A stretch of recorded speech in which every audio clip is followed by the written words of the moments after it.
Hello friends, आप सभी का हमारे YouTube channel SSC coaching centre में स्वागत है। आज की वीडियो में मैं आपके लिए रीजनिंग के वो 5 क्वेश्चन लेकर के आया हूं जो सभी एग्जाम में आए हुए हैं और पैटर्न भी यही चल रहा है। रीजनिंग का जो पैटर्न चल रहा है उसी में से टॉप 5 क्वेश्चन मैं आपके लिए लेकर के आया हूं। आप पूरा वीडियो देखिए और इन प्रश्नों को समझिए, जिससे कि आप आने वाले एग्जाम में इनसे रिलेटेड क्वेश्चन को जब देखेंगे तो आसानी से कर पाएंगे।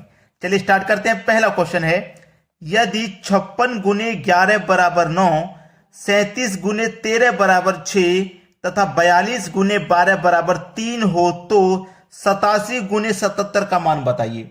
अब आपको बहुत अच्छे से पता है कि आप 56 गुने 11 करने से 9 नहीं लेकर आ पाएंगे, लेकिन भाई ये रीजनिंग है। रीजनिंग में जरूरी नहीं है कि आपको गुना ही करना पड़े। आप कुछ भी करिए, लॉजिक लगाइए, और जिस लॉजिक से 9 आया है बिल्कुल उसी लॉजिक से 6 आना चाहिए और उसी लॉजिक से 3। ऐसा कभी मत करना कि 9 तो किसी दूसरे लॉजिक से लेके आ गए, 6 किसी और लॉजिक से लेके आ गए और 3 किसी और लॉजिक से। ऐसा नहीं, एक ही लॉजिक लगेगा सभी में एक ही लॉजिक लगेगा और उसी लॉजिक से आंसर भी मिलेगा। ठीक है, तो 56 गुने 9 11 बराबर 9, तो यहां पर लिखते हैं हम 56 गुने 11 बराबर 9 आना चाहिए। कैसे आएगा, क्या करें, हम बताते हैं क्या करना है। इन दोनों संख्याओं को जोड़िए आप, तो 5 और 6 को आपस में जोड़ेंगे तो 11, बीच में गुने का साइन है। ठीक है, अब 1 और 1 दोनों को जोड़िए तो 1 और 1 कितना हो जाएगा, 2 हो जाएगा। अब यहां पे बीच में गुने का साइन है, अब मैं 11 का गुना 2 करूंगा तो 22 हो जाएगा। तो इसका मतलब मुझे गुना नहीं करना, मुझे दिखाई दे रहा है कि अगर मैं 11 में से 2 को घटा दूंगा तो मुझे 9 मिल जाएगा, यानी कि अंतर करूंगा।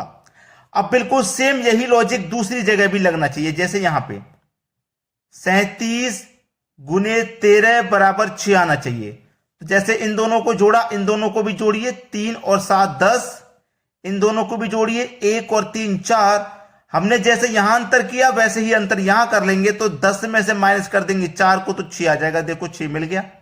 सेम लॉजिक आगे भी लगना चाहिए, 42 गुने 12 बराबर 3, इन दोनों संख्याओं को जोड़ो, 4 और 2 6, 1 और 2 3, क्या करेंगे, अंतर। यहां भी देखो अंतर किया, यहां भी अंतर किया, यहां भी अंतर, तो 6 में से 3 को घटा देंगे तो 3 आ जाएगा। देखो हमारा 3 मिल गया।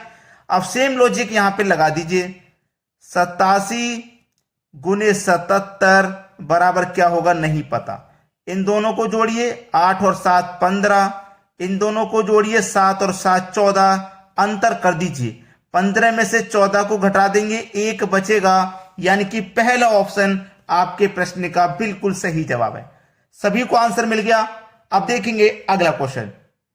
अगला प्रश्न है, यह प्रश्न पासा यानी कि डाइस का है। अब यहां पे पूछा गया है कि सी के विपरीत सतह पर कौन सा अक्षर होगा। प्रश्न को जब आप पढ़ेंगे, चित्र में दिखाए गए शीट के अनुसार बॉक्स बनाया जा सकता है। बॉक्स में सी के विपरीत सतह पर कौन सा अक्षर होगा। अब ये जो डाइस है ना, ये ओपन डाइस है, खुला हुआ है। ठीक है, जिसकी 6 दिशाएं आपको दिखाई दे रही हैं। जब ओपन डाइस होता है, खुला हुआ डाइस जब होता है, देखिए जब आपका डाइस होता है तो कुछ इस तरीके से होता है। आपकी ये सामने वाली दिशा दिख रही है तो इसके पीछे वाली नहीं दिखेगी। ठीक है, नहीं दिखेगी ना। ऊपर वाली दिख रही है तो ये वाली नहीं दिखेगी। अगर इस साइड से देखोगे तो ये नहीं दिखेगी। ये होता है आपका डाइस। लेकिन इस डाइस को ओपन करके दिया गया है, इसकी 6 दिशाएं दिखाई दे रही हैं और पूछा है सी के विपरीत। इस सी के विपरीत क्या होगा, तो याद रखना कि जब ओपन डाइस होगा तो एक संख्या को छोड़ करके एक संख्या से रिलेशन बनेगा। चाहे तो आप ऐसे बनाइए, चाहे आप ऐसे बनाइए, चाहे क्षैतिज चाहे लंबवत, एक संख्या को छोड़ के बनाना होगा। जैसे कि एक संख्या को मैं छोड़ूंगा, मेरा ये डी है, तो डी के बाद ई को छोड़ दूंगा, सी का रिलेशन बनेगा, डी का सी से और सी का डी से। अब मैं ऐसे चलूंगा तो ई का रिलेशन बी से बनेगा और बी का एक संख्या को छोड़ के ई से बनेगा। एक संख्या को छोड़ करके बनता है। ए का बनाऊं, ऐसे बनेगा। ए के बाद मैं डी को छोड़ दूंगा, एफ पे आ जाऊंगा, यहां मेरा एफ है, यानी कि डी को छोड़ के एफ को आ जाऊंगा यहां पे। यानी कि ए का रिलेशन मेरा एफ से है और एफ का ए से, डी का रिलेशन सी से, सी का रिलेशन डी से, ई का रिलेशन बी से, बी का रिलेशन ई से, एक संख्या को छोड़ करके रिलेशन बनता है। तो सी के विपरीत सतह पर क्या होगा, सी के विपरीत सतह पर होगा डी। ठीक है, सी के विपरीत क्या होगा, सी के विपरीत डी हो जाएगा, यानी कि पहला ही ऑप्शन यहां पे सही जवाब है। अब देखते हैं अगला सवाल। अगला प्रश्न है, निम्नलिखित शब्दों को अंग्रेजी शब्दकोश के अनुसार क्रम में रखने पर कौन सा शब्द तीसरे स्थान पर होगा। तीसरे स्थान पर कौन सा शब्द होगा, यह बात आपको बतानी है। देखिए, सबसे पहले तो के है, तो के हमारा कॉमन आ गया। फिर दूसरे के बाद में एन है, तो एन हमारा आ गया सभी में से। अब देखो, एन के बाद में जब आप चलोगे तो यहां पे दे रखा है ए दे रखा है ना, तो ए सबसे पहले आता है, ए हमारा सबसे पहले आता है, और दूसरे किसी में भी ए नहीं है, यानी कि ये मेरा एक नंबर पे आएगा। अंग्रेजी शब्दकोश के अनुसार ये एक नंबर पे आ जाएगा। ए के बाद में क्या आता है दोस्तों, यहां पे आई है और यहां दोनों जगह पे ओ है, तो आई के बाद में ओ आता है, आई के बाद में ही तो ओ आता है, तो ये मेरा दूसरे नंबर पे आ जाएगा। और यहां पे भी ओ और यहां पे भी मेरा ओ है, यहां पे भी ओ और यहां पे भी ओ है। अभी मुझे नहीं पता तीसरे स्थान पे को है। ओ के बाद में देखो यहां डब्ल्यू है और यहां ओ के बाद में बी है, तो बी मेरा पहले आता है ना, तो ये तीसरे स्थान पर हो जाएगा और ये हो जाएगा फिर मेरा चौथे स्थान पे। तो पूछा है कि कौन सा शब्द तीसरे स्थान पर होगा, यानी कि डी आपका तीसरे स्थान पे हो जाएगा। ये प्रश्न का बिल्कुल सही आंसर है। आराम से बना सकते हो आप, अल्फाबेट को देखते जाइए, जो पहले आएगा वो पहले रहेगा, जो बाद में आएगा वो बाद के नंबर पे रहेगा। चलो अब देखते हैं अगला सवाल। अगला प्रश्न है, यदि 8 7 9 बराबर 8, 6 2 5 बराबर 1 है और 5 8 6 बराबर 9 हो तो 7 8 5 का मान क्या होगा। भाई अगर मैं आपसे कहूं कि इस प्रश्न के आगे आप वेरी वेरी इंपॉर्टेंट लगा लीजिए, तो क्या आप लगाओगे, या आप सोचोगे कि ऐसे क्वेश्चन तो हमें आते हैं, हम कर लेंगे। अगर कर लोगे तो आप इसका आंसर वीडियो को यहीं रोक दो, करके बताइए क्या आएगा, कमेंट कर देना अपना आंसर, बाद में मेरा सॉल्यूशन देख लेना। 8 7 9 से आपको क्या बनाना है, 8 7 9 से बनाना है 8। तो आप क्या करें, इसमें जो पहला 8 है इसको एज इट इज रहने दीजिए, और जो दूसरी संख्या है दोनों, दूसरी और तीसरी दोनों को आप जोड़िए आपस में। 7 और 9 को आप जोड़ेंगे तो 16 हो जाएगा, और इस 8 का और इस 16 का अंतर आप करोगे तो आपको 8 मिलेगा। बन गया ना 8।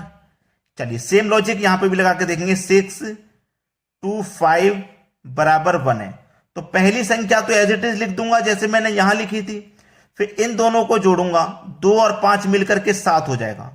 यहां भी दोनों को जोड़ा था, अब फिर दोनों का अंतर कर दीजिए, 7 और 6 का अंतर कितना हो जाएगा, 1 हो जाएगा। मुझे देखो 1 मिल गया है कि नहीं, मिल गया कि नहीं मिला। अब आगे भी वही लॉजिक लगाइए, 5 8 6 बराबर 9 आना चाहिए। पहली संख्या को एज इट इज लिख देना है, बाद वाली संख्याओं को जोड़िए, 8 और 6 14 हो जाएगा। अब करिए दोनों का अंतर, तो 14 में से 5 घटा देंगे, 5 कम है तो 9 आ जाएगा। देखो मुझे 9 मिल गया।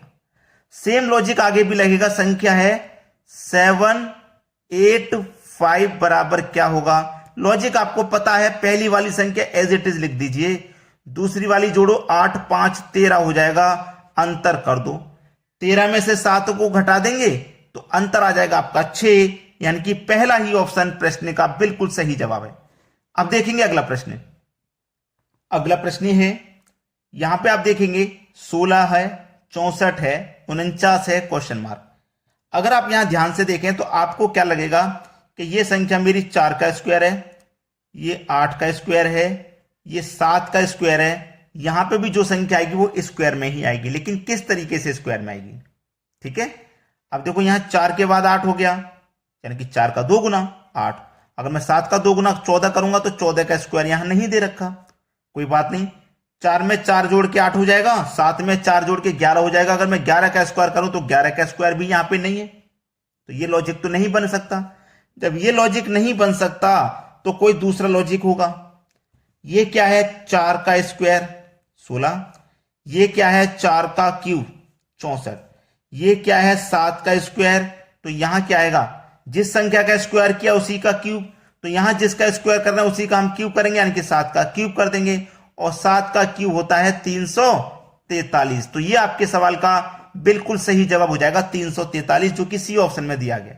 बात सही है। अगर आपने लाइक नहीं किया वीडियो को अभी तक, लाइक कर दो, और अगर शेयर नहीं किया तो शेयर कर दीजिए। इतना काम कर दीजिए हमारे लिए। ठीक है दोस्तों, धन्यवाद।